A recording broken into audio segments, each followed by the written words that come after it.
So many of the staple features, areas, and tropes of the Pokémon series were introduced in the very first games, Red and Blue for the Game Boy.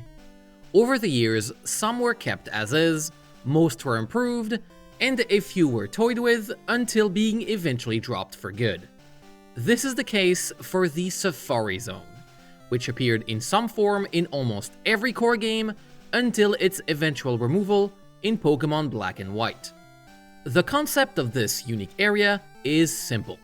Focus on the catching aspect of the Pokémon games.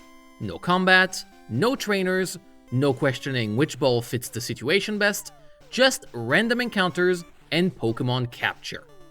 In essence, the Safari Zone is a Pokémon game inside a Pokémon game. But in typical Gen 1 fashion, the specific mechanics of this area are hidden, not well thought out, and some don't even work as intended. How so? Let's dive in.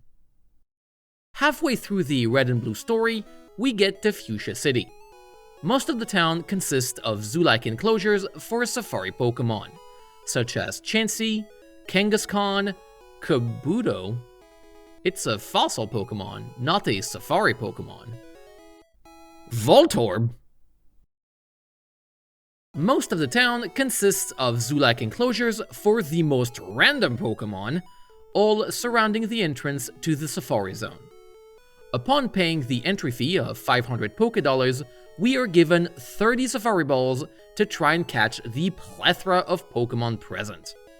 We are free to explore the 4 areas that compose the Safari Zone: the Central Area, Area 1 to the east, Area 2 to the north, and Area 3 to the west, and encounter all sorts of Pokémon either in the tall grass or by fishing.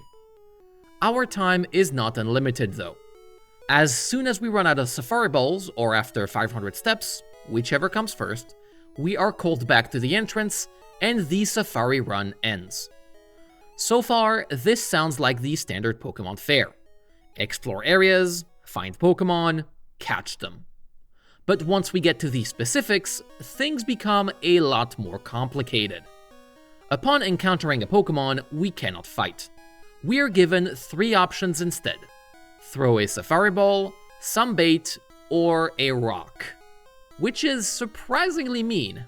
Enough for this option to have been changed in subsequent entries, from getting near to throwing mud instead. In the first generation games, the Safari Ball is the equivalent of an Ultra Ball. The Gen 1 catching mechanics are so confusing, I made an entire video trying to make sense of it all. Long story short, Safari Balls perform worse than they should and give us a fairly low chance of capture for rare Pokémon. So then, we should probably use baits or rocks to increase our chances. How do those work?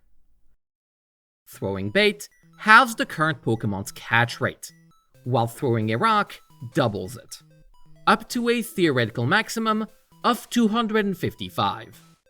Note that doubling the catch rate does not mean doubling the catch chance, as the catch rate is only one of the many factors included in the calculation. Also, because Safari Balls are Ultra Balls in disguise, the catch rate basically maxes out at 150, so there is no reason to throw more bait once that number is reached. Both bait and rocks also affect the target Pokémon's current state. By default, any Pokémon in the Safari Zone is in a neutral state. Using bait will make a Pokémon eat, while throwing a rock will make it, understandably, angry. Both states are active for a random number of turns, between 1 and 5 from the moment of the throw, and are exclusive. A Pokémon can only be eating or angry, not both. Throwing a bait at an eating Pokémon or a rock at an angry one will add an extra 1 to 5 turns to the current state, up to 255. But we are very unlikely to get this far because of how Pokémon behave in a Safari Zone encounter. During the encountered Pokémon's turn, the game does 2 actions. First, it lowers the current state by 1 turn, and if the Pokémon goes from angry to neutral, its catch rate is reset to the default value. As stated earlier, the Game Boy games are a mess programming-wise. So, of course, there is a quirk where the current state is checked before being modified, meaning the eating or angry message will be displayed the turn it runs out. Also, if the Pokémon goes from eating to neutral, the catch rate is not reset back to its original value. Thank you, Gen 1. Second, the game determines if the Pokémon will flee or not. And that's where things get wild. A calculation is performed where the current speed of the Pokémon is multiplied by 2 and compared to a random number between 0 and 255. If the modified speed is equal to or greater than the random number, the Pokémon runs away. Notice how it takes the current speed of the Pokémon, not the base speed of the species. This means slower Pokémon are less likely to flee, as well as low-level ones, as their speed stat will naturally be lower.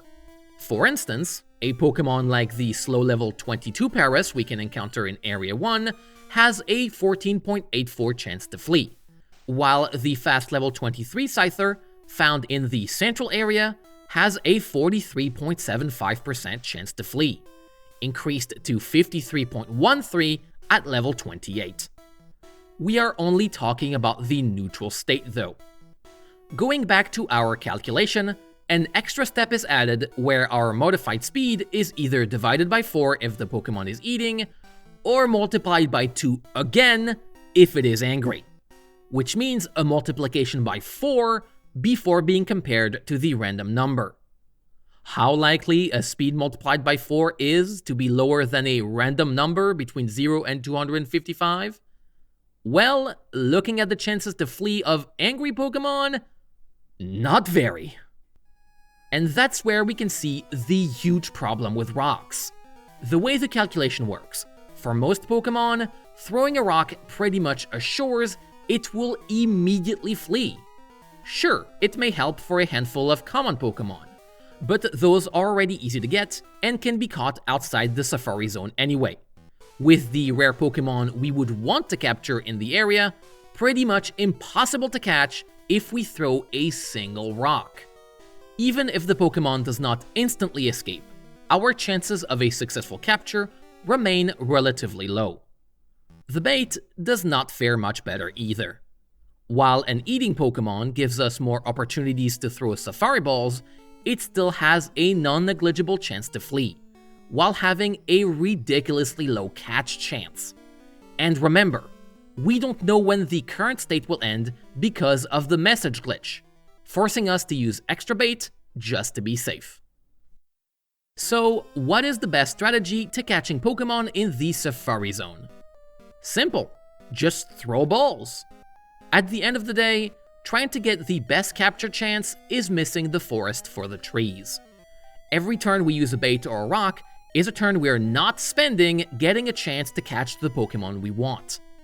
What's the point of clearing a 90% chance to flee when that same luck would have awarded us with a successful capture in the first place? It is sad to say, but the math makes the bait and rock useless. The Safari Zone has 4 Pokémon exclusive to it, with 2 extra we can buy with coins at the Celadon Game Corner. But they are expensive enough, catching them directly is a solid alternative. Out of these 6, 4 have a very low catch rate of 45. Also, the best encounter chance for all of them is a ridiculous 4%. If we want to obtain Dratini without buying it with coins, we will also have to deal with a catch rate of 45, although in this case, it has a 25% encounter chance when fishing and a slower base speed. If you're wondering why I have not mentioned Chansey, it can be encountered in Cerulean Cave. And considering how difficult it is to capture Pokémon in the Safari Zone, there's absolutely no reason not to take advantage of the extra 21% catch chance given by Sleep in Gen 1.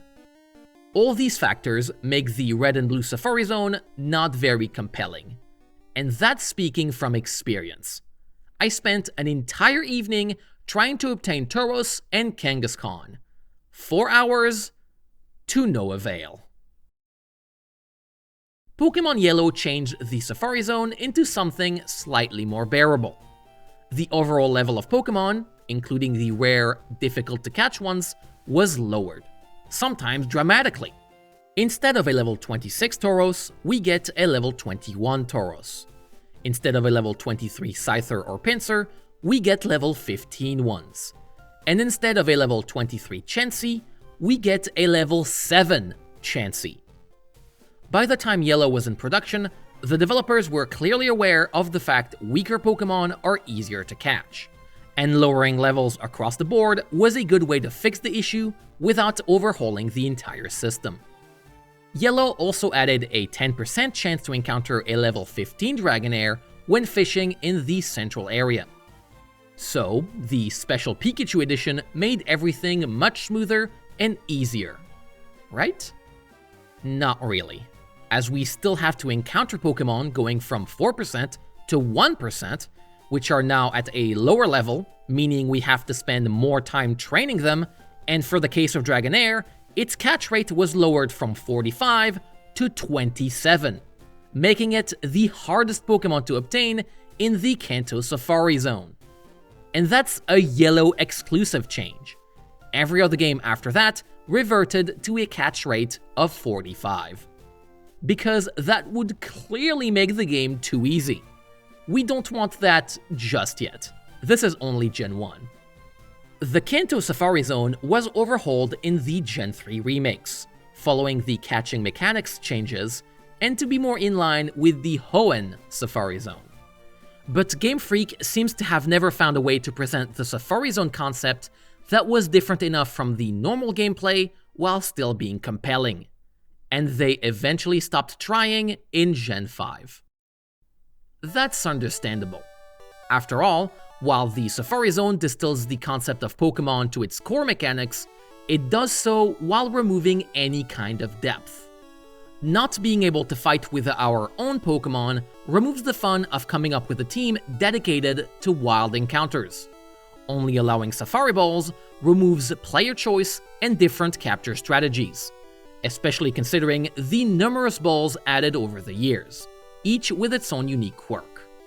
Simplifying the core gameplay into a bait or rock system makes it painfully obvious we are just playing a numbers game.